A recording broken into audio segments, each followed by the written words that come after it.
उद्बोधन में सर्वप्रथम आदरणीय डॉक्टर इंदिरा मिश्र जी हमारे बीच हैं, आज के मुख्य अतिथि हैं। मैं उन्हें उद्बोधन के लिए आमंत्रित करता हूँ। आदरणीय इंदिरा मिश्र।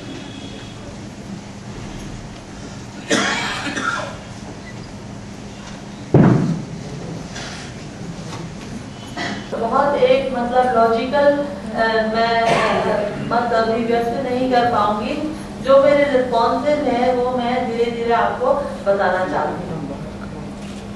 तो सबसे पहले तो मैं मंदाकिनी जी को बधाई देती हूँ कि उनमें जन्मजात कविता की प्रतिभा है और वो उन्हें विरासत में मिली है और उन्होंने उसे खूब संवारा है, तराशा है और अपने भावों को जो कि बहुत नफीस भी है और संजीदा भी है, कोमल भी है और रसीले भी है और भाषा भी उनकी भावप्रवण है, रवानगी है भाषा में। तो उनकी अभिव्यक्ति कई जगह बहुत सुंदर बन पड़ी है और इस दृष्टि से जो कविताएं मुझे अच्छी लगी उनके बारे में मैं थोड़ी सी बात करना चाहती थी, लेकिन उसको मैं बाद में लेना चाहती हूँ।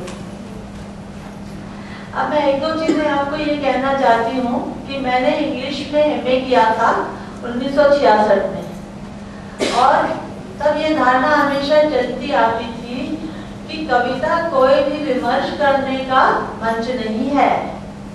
कविता जो है अपने भावों की अभिव्यक्ति करने का मंच है, क्योंकि विमर्श करने का मंच आपको अपने लेखों और दूसरी विधाओं से मिलता है, निबंध से।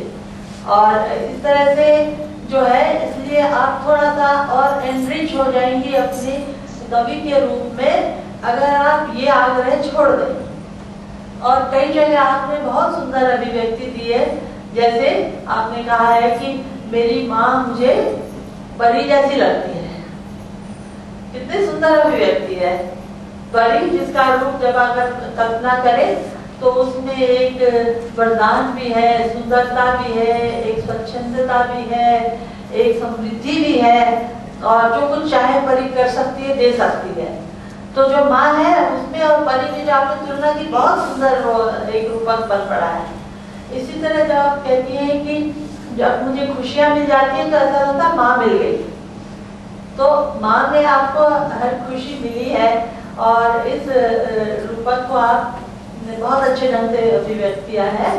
और इस तरह से आपकी कविता को आप नारी विमर्श तक ही सीमित न रखो तो ज्यादा अच्छा है, क्योंकि मतलब उसके लिए आप दूसरे मंच को खूब बनाइए, तराशिए, उस पर अपने पास रखिए। और जो सीमाएं हैं उनको मतलब आप अपने वर्तमान अस्तित्व की सीमाओं से आगे बढ़ने की कोशिश आपकी बहुत महत्वपूर्ण चीज है, क्योंकि उससे आपने संतोष कर लिया अगर, तो आप वही दोहराएंगी ना बार बार, तो वो बहुत मतलब मजेदार स्थिति नहीं बनती है। मतलब वो रचना जो है, जो कहना था वो पाठक को पहले ही पता है। तो ऐसे नहीं होना चाहिए। एक्साइटमेंट तब होता है जब आप अपनी स्वानुभूत किसी बात को अपने रंग में कहती हैं और उसमें आप नए नए भाव तलाशती जो आपको अनुभव होते हैं। तो आप में जो जन्मजात प्रतिभा है, मैं तो ये कहूँगी कि छत्तीसगढ़ राज्य को एक स्कॉलरशिप एस्टैब्लिश करनी चाहिए और आपको किसी ऐसे कोर्स का लाभ मिलना चाहिए जैसे institute of advance studies Shimla में है। तो वहाँ पर कई बार कलाकार जाते हैं, राजी सेठ गई थी और यशोधरा मिश्रा भी गई थी। तो वहाँ पर लगभग 1 साल स्कॉलरशिप भी मिलती है, रहने के लिए, पठन पाठन के लिए आपको खूब मिलता है। तो आप उसमें अच्छा लिखेंगी, जितना ज़्यादा से ज़्यादा आप पढ़ेंगी, विश्व साहित्य भी पढ़े और भारतीय साहित्य भी पढ़े, अन्य भाषाओं के साहित्य भी पढ़ेंगी, तो ये आपकी जो है ना कला वो और अधिक समृद्ध हो जाएगी। और आप में तो बहुआयामी प्रतिभा है, क्योंकि चित्र कितने सुंदर बनाए हैं और जो ब्लैक एंड व्हाइट चित्र हैं बहुत ही गजब के हैं। सीप में, मोती वाले में बहुत सुंदर चित्र है, इसमें भी चित्र अच्छे हैं, रंग है बहुत, तो आप अपनी तुलिका चलाती रहें, अपने पेंसिल और स्केच पेन भी चलाती रहें, उनको रुकने ना दें और अपनी कला का संवर्धन और उसको और अधिक समृद्ध करती रहें। ये मैं आपसे इस समय पर कहना चाहूँगी।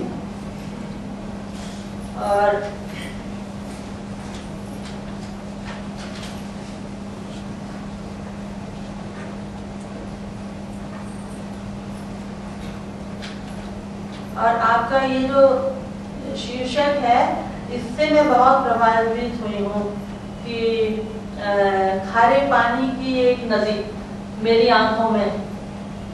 आंखों से खारे पानी की एक नदी बहती थी।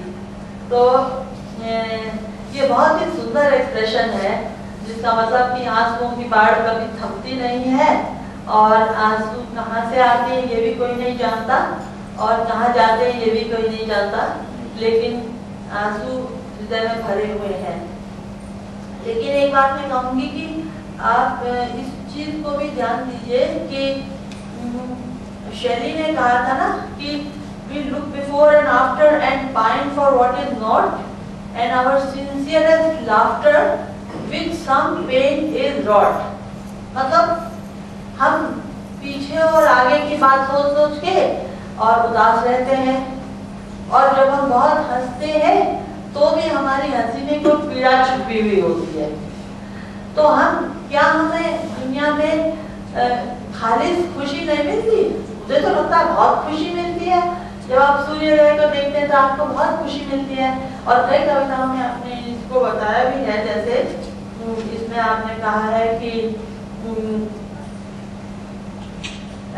सही की ओर मैं चलती हूँ और कांटे उखाड़ फेंकती हूँ, मेरे पीछे पीछे आते हैं कुछ, साथ हो लेते हैं, फूल भरे आसान रास्ते ले जाते हैं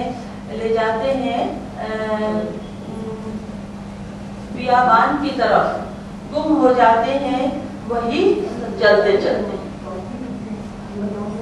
कुछ लोग साथ चलते हैं और फिर जब वो छोड़ जाते हैं तो सब बियाबान हो जाता है और यह बेकल कर देता है मुझे। कहीं मेकअप के सहारे मुस्कुराने की कोशिश में डबडबाई आंखों की खामोश कहानी बनकर न रह जाए। और मैं हूँ झिलमिल सपना माँ की आंखों का, और मुझे फैल जाना है, पृथ्वी का विराट रूप अनुभव करना है।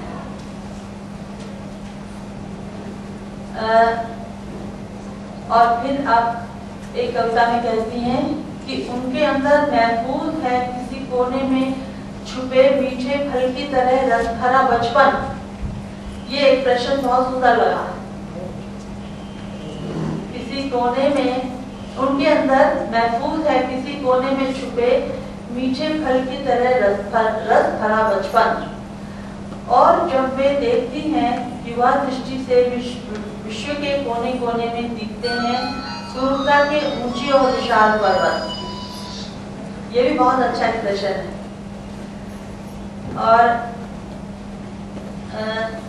अभी मैंने ये बात कही कि आपको आपकी कला को निखारने के लिए कुछ तब जब तक सरकारी कुछ आयोजन नहीं होगा तब तक आपको वो सहायता सपोर्ट नहीं मिलेगी।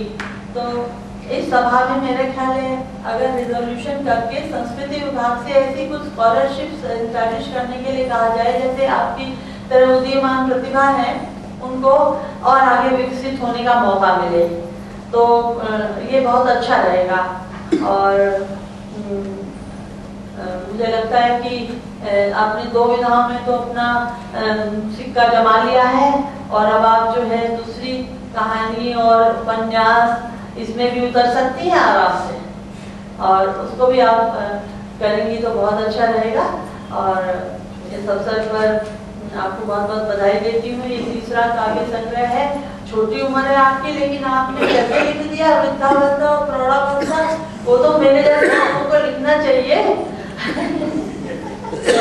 तो आप अपने यौवन को और इसको बनाए रखें और अभी खूब प्रगति करती रहे, यही मेरी शुभकामनाएं हैं। मुझे इस आयोजन में बुलाने के लिए मैं शंकर प्रसाद साहब का बहुत बहुत धन्यवाद करती हूँ।